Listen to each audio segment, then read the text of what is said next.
Hello बच्चों, let's see this question. The question states that the pH of a solution produced by mixing equal volume of 2 into 10 raised to the power minus 3 molar HClO4 and 1 into 10 raised to the power minus 2 molar KClO4 is.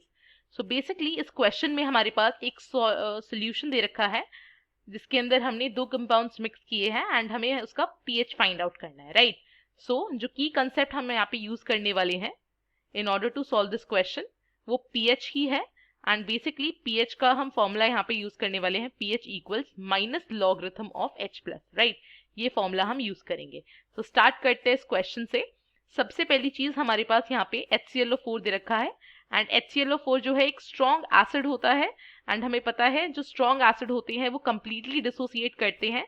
सो हमारे पास यहाँ पे H plus plus ClO4 minus आ जाएगा, right? And इसका जो molarity यहाँ पे हमारे पास गिवन है that is 2 into 10 raised to power minus 3 molars, right?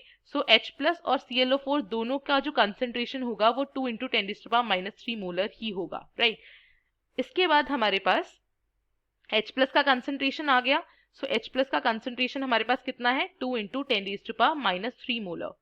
pH find out करने के लिए हमें H प्लस का कंसेंट्रेशन की ही जरूरत होती है जैसे कि हमने यहाँ पे फॉर्मूले में देखा.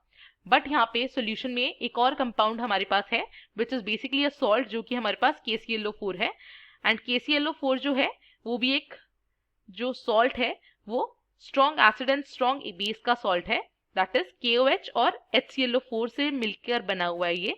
बट इसके अंदर H प्लस का कंसेंट्रेशन नहीं है. बट सिंस यहाँ पे मेंशन है कि इन दोनों सॉल्यूशन दैट इज KClO4 और HClO4 की इक्वल वॉल्यूम इसके अंदर एड अप हुई है.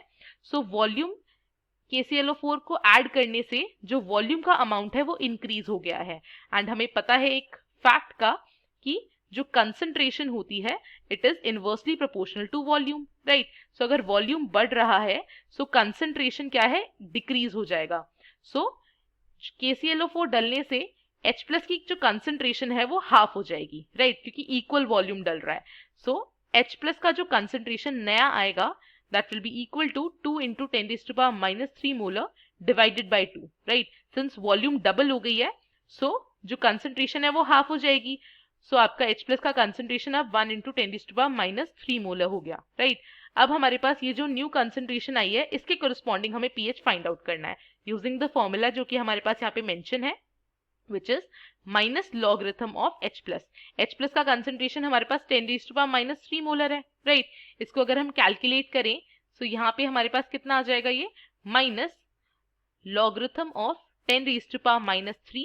तो हम यहाँ पे लॉग की एक प्रॉपर्टी यूज करेंगे which is log a raised to power m equals m log a. Basically जो पावर में होता है वो आगे आ जाता है.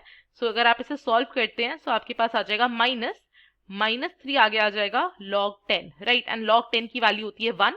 सो इसको अगर हम सॉल्व करेंगे माइनस माइनस प्लस हो जाएगा एंड वैल्यू आ जाएगी +3, राइट? और यू कैन से +3.0. सो इससे वी कैन कंक्लूड दैट जो pH आया सोल्यूशन का वो 3.0 आया है. सो देयरफॉर इससे we can conclude that option number C जो है हमारा that is the correct option and यही हमें फाइंड आउट करना था. I hope you understood. Thank you and all the very best.